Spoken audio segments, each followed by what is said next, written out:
Hello, Just Jax here and welcome to my channel. Today, epoxy resin experiment. I in the past have tried mixing wool in UV resin and had a really good effect and it was successful. I have loads of hair that I bought for another project, which is going to take a very long time to do. I wondered if I can mix wool in UV resin, then surely I can mix hair fibres in epoxy resin. We're going to find out. So I have a little kitty cat mould here that I have yet to try. And I have some bright orange / ginger curly. I think this is this goat's hair, mohair. Yeah, I think this is goat's hair, young goat hair.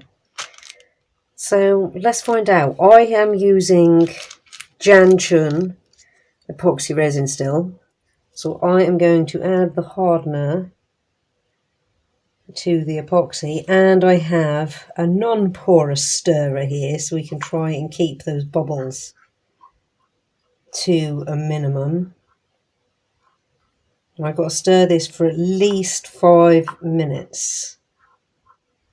And I already can't remember whether I said or not, but this is equal parts, so I've gone for 40ml and 40ml. So we are going to flash forward to all the stirring being done, and then we're going to add the hair. We'll add it a little bit at a time, because I don't want to bubble. I don't want bubbles. And I will heat this a tiny bit with my hot air gun in between now and then again after. Okay, we are all stirred. I have no resin anywhere because I don't want to be pulling hair out when there's no resin. When there's resin, it's going to get in the way. So let's tease some of this out. Now, because this is from a farm, it has been washed and dyed, but there is still going to be some matter in it, so we'll try and get that out. We have about 45 minutes play time with this resin before things get a little dicey. I don't intend on spending 40 minutes trying to get vegetable matter and bedding out of this hair. I think we're quite debris free. Okay, so we're going to put this in a little bit at a time.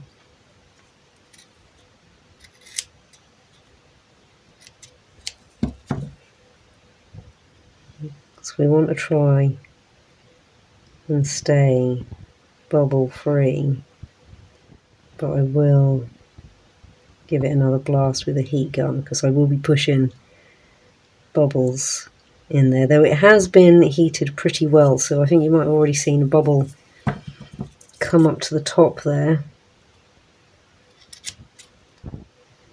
And like with the wool, though this will be easier because it's so loose, I want to make sure that the resin is totally soaked in to the fibres. You can see a couple of bubbles. Put a fair bit of hair in there. And just a little bit more. So I've got a feeling, because what I did with, for those of you who didn't see it, it was a bunny mould with wool, was I poured the resin in and then added the wool and poked it in. So I've got a feeling that this, doing it this way, the wool might all, say, like gather in the head here but not go in the ears. So we'll see. Yeah, I think we'll stop there and see what sort of effect this has. I might need to make up a little bit more. I want it to not do too much, not go, because I'm mixing it with fibre, I want to have an exact amount to go in here. So I'm going to give that a little heat up and then we'll fill the mould up. Moment of truth. I'm going to pour it in really, really, really slowly, because I want it to go in those ears.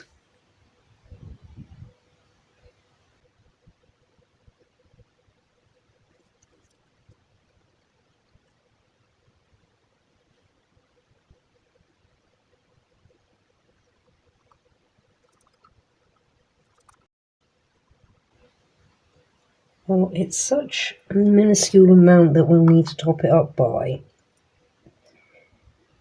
So one of the other projects that I've got in mind that I'll be doing today,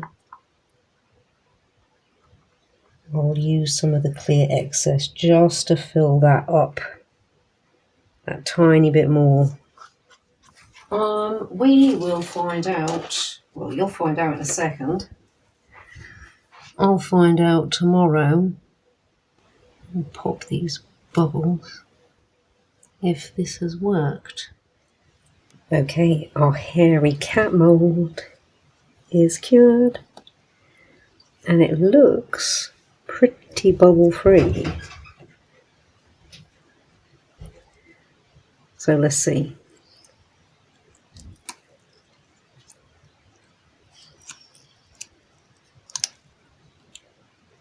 Oh, there was a sharp bit.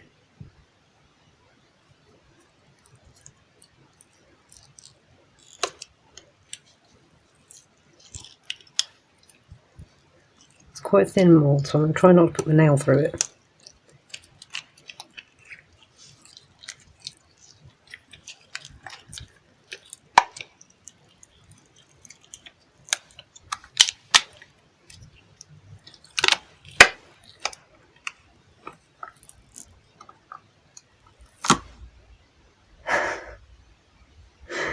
Okay, well, it's got a really nice orange glow to it, but you can't see that there's hair in there. You can see where I didn't get all the vegetable matter from the goat hair. That's pretty cool. It's quite a nice mould.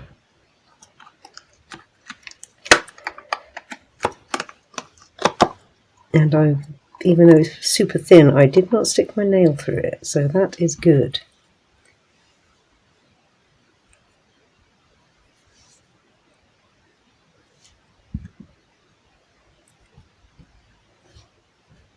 I think, mind you, it looks so cool, it'd be a shame. I don't think I need to paint the ears. There's no hair in the ears, but the orange glow. Or it might even be some of the dyes come out from the hair, runs up into the ears. Oh, that's really cool. So I'm not going to touch the ears.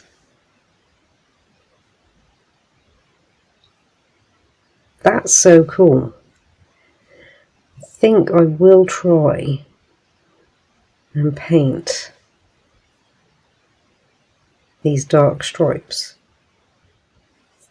I think you can see in the bottom here some hair. So I think if I'd have done more of the tight ringlets and just sort of gently poked it in and let it soak up, I think using this nail varnish, I'm going to go and paint all of these bits. Maybe the eye. Definitely these bits. I think that'll be quite a cool touch. Let's have a little peek.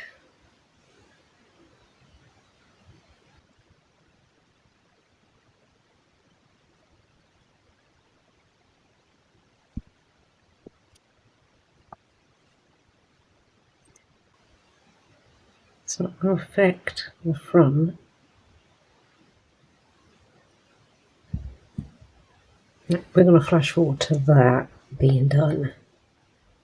Okay, here's our little kitty cat. Did the eyes, did the nose, did the mouth, and did the stripes. How cool does that look? I love the effect on the ears, because from behind You have a hand up way. Well, they're transparent. But from the front, you have orange. How cool is that? That is really cool. Well, we haven't answered the question. Can you put hair in resin? Epoxy resin? Yes, you can. Can it be fine-tuned? Yes, it can be fine-tuned. Well, let me know what you think. Do you think that was a success? I think it was pretty cool. Well, thank you so much for stopping by and checking me and my channel out. I hope you've enjoyed this. I hope it's given you some ideas. Like if you like what you see, comment if you've got something to say, and subscribe if you really like what you see and you want to see more and know when it's coming. Thank you all again so much. Take care and see you in the next one.